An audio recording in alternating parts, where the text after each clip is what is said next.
So you've looked through all the freelancing platforms out there and you've decided to use Upwork. What do you do now? And how do you make money on Upwork? In this video, we'll go through all the things you need to know in order to get started earning on Upwork. The first step to land clients and start earning money on Upwork is to create a compelling profile.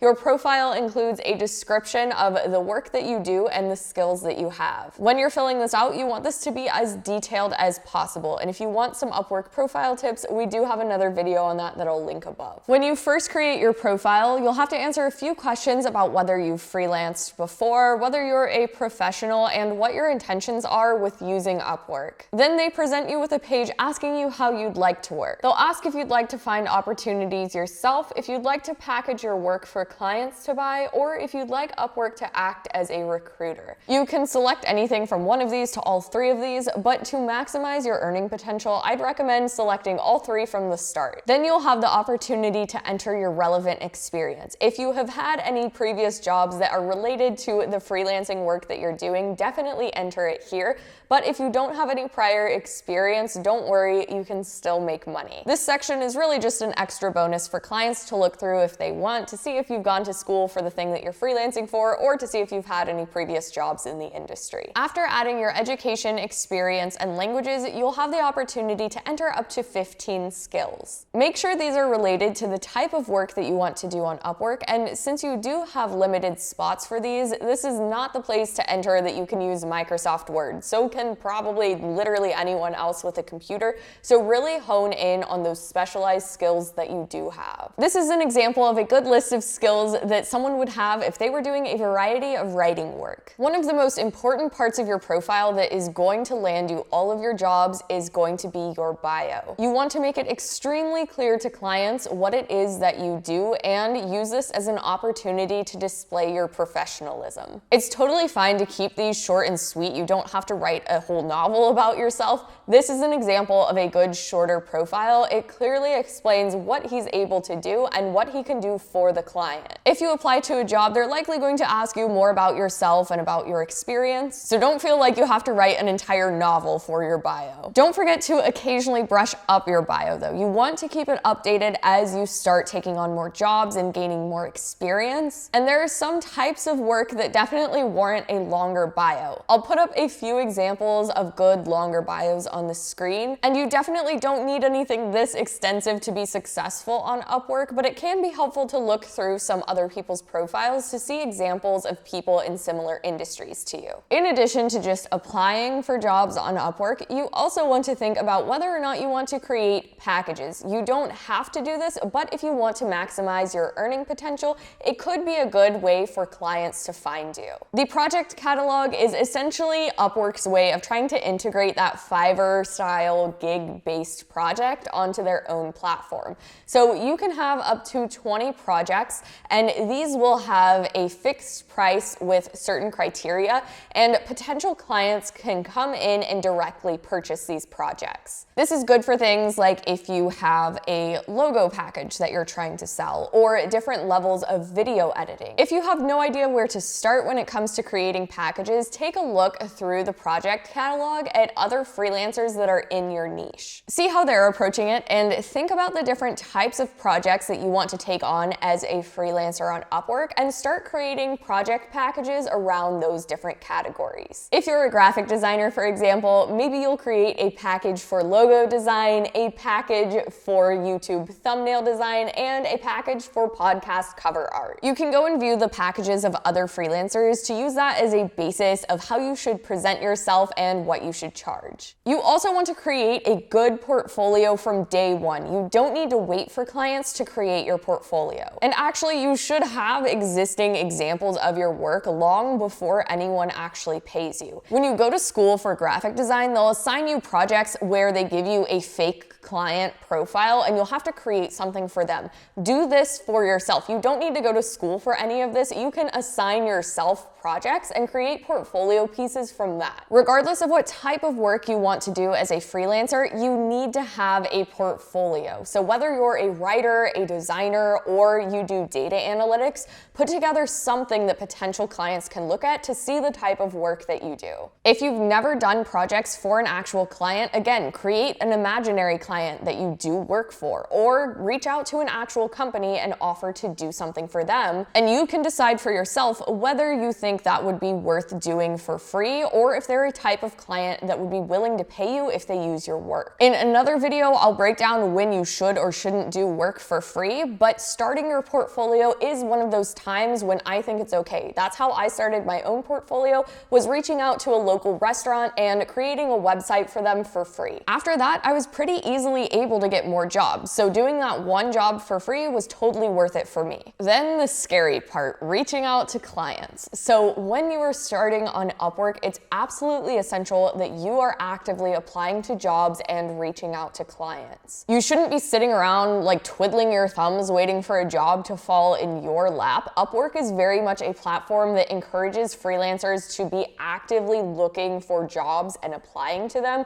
so definitely use that. As you apply to more jobs and get more interviews, you'll be rewarded with connects, which are basically points that Upwork uses to allow you to apply to jobs on their site. Doing packages are great, but doing that alone is not a good way to maximize your income. Applying for jobs is really the only way for you to initiate contact with a client on Upwork, and if anyone on Upwork reaches out to you wanting to take it immediately off platform, don't do it. That's a great way to get scammed, but it usually does not end well for actual jobs. If you want to have success with jobs on Upwork, try to be one of the first ones to apply. When you see a new relevant job pop up, go ahead and apply to it. Don't rush your application, and make sure that you're giving the client all of the relevant information that they need. But you're not going to see as much success if you are trying to apply to jobs that were posted 15 or 30 days ago. Another tip is to not apply to absolutely every job that you see that you could do. Decide what your specialty is, whether that's graphic design or writing. It doesn't have to be super specific,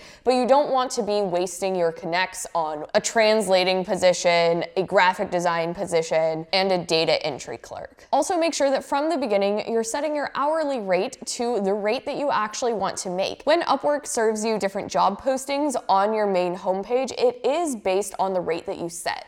So if your rate is set at $5 an hour, you're going to see the jobs that people have posted who are looking for the lowest rates. If you set your range within $20 to $30, you're going to see jobs that are relevant to that, and so on. If you're setting your rate too low, you aren't going to be getting the jobs that you want, and if you set your rate too high, you aren't going to get hired for those jobs if you don't have the experience. Another piece of advice is to create an Upwork cover letter. Now, before I jump into this piece of advice, it's important to note that you shouldn't just be copy and pasting the exact same message to every single job. That's annoying, it's spammy, and clients can tell. One of the essential aspects of landing jobs on Upwork is tailoring your application to the specific job that you're applying to. But there's also no need to waste time coming up with an entirely new cover letter every single time that you're applying for a new job.